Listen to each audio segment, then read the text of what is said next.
আজকে আমার কলেজের বউয়ের পরীক্ষা শেষ, তাই আমি মনে মনে প্ল্যান করেছি যে তাকে কিছু খাওয়াবো এবং তার সাথে একজন তার বান্ধবী আছে তাকেও খাওয়াবো এবং আমাদের একজন শ্রদ্ধেয় বড় ভাই সাজন ভাই আছে তাকেও আমরা খাওয়াবো এবং আমরা সবাই সেখানে একজন উপস্থিত হয়ে গেলাম এবং কোথায় খাবো সেটা নিয়ে নির্ধারণ করা হয়নি। তাই আমরা বউ আর আমি দুজন মিলে নির্ধারণ করলাম কোথায় খাওয়া যায় এবং তাদেরকে আমরা ফোন দিয়ে জানিয়ে দিলাম, তখন তারা সেখানে চলে আসে। আমরা যে রেস্টুরেন্টে উঠেছিলাম সেটা হলো সবুজ পাতা রেস্টুরেন্ট। সেই রেস্টুরেন্টটা দেখতে খুবই সুন্দর এবং খুবই ভালো, খুবই মনোমুগ্ধকর এবং সেখানে আমরা বসে দুজনে চিন্তা করলাম যে কি অর্ডার দেওয়া যায়। হুট করে আমার মাথায় আসলো যে এই আমরা কয়েকটা বিষয় অর্ডার দিতে পারি, যেহেতু আমাদের খিদেও আছে, এমনিতে আরও মাংস খেতে আমাদের খুব ভালো লাগে, খুবই টেস্টি লাগে। আমরা দিলাম, বিশেষ করে ওই যে সামনে আমরা দেখতে পাচ্ছি যে অংশটা আড়ালে ঢাকা, সেটা হচ্ছে স্পেশালি গেস্ট, বুঝতেই পারছেন, কাপলদের জন্য।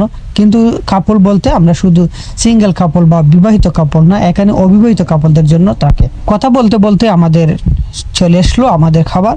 আমরা দেখতেই পাচ্ছেন আমরা কোন কোন জিনিস এখানে অর্ডার দিয়েছি।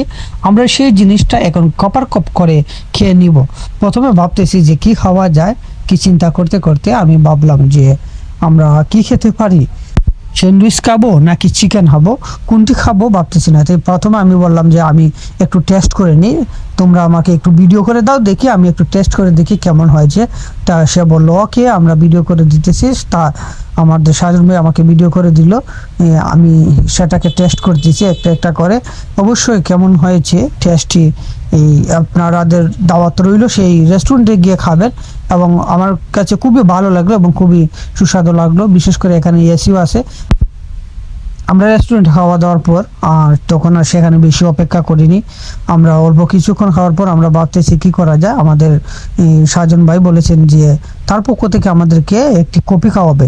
কফি খাওয়ানোর জন্য তিনি সেই কফিকে অর্ডার দিলেন। ভাবলেন যে আমরা কফির জন্য অনেকক্ষণ ওয়েট করলাম। ওয়েট করার পর আমরা দেখি কফি আস্তে আস্তে খুব লেট হয়ে যাচ্ছে। তারপর আমি সেখানে গেলাম, জিজ্ঞেস করলাম যে ভাই অত সময় করলে তো হবে না, আমাদেরকে কফি তাড়াতাড়ি দিন, আমরা চলে যাব তাড়াতাড়ি গিয়ে। তারপর তারা কফি দিল, কফিটা আমরা ঝটপট খেয়ে নিলাম। ঝটপট খেয়ে নিলাম কারণ সময় আমাদের কাছে বেশি ছিল না, আমাদের আবার বানিয়ে চলে আসতে হবে। তাই দ্রুত আমরা সেখানে চলে আসলাম এবং সিএনজি করে খুবই এনজয় হলো, খুবই ভালো লাগলো। ধন্যবাদ সবাইকে ভিডিওটি শেষ পর্যন্ত দেখার জন্য।